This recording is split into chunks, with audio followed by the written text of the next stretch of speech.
one of the harshest realities of Indian roads, a test against something much, much bigger than the punch.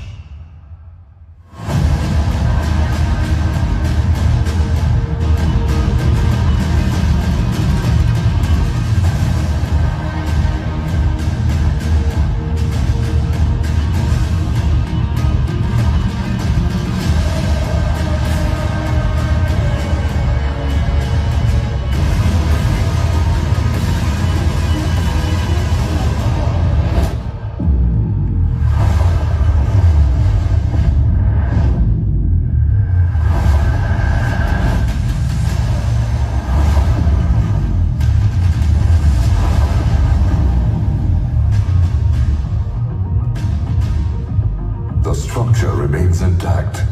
The passenger compartment stays stable. Critical safety systems perform exactly as designed.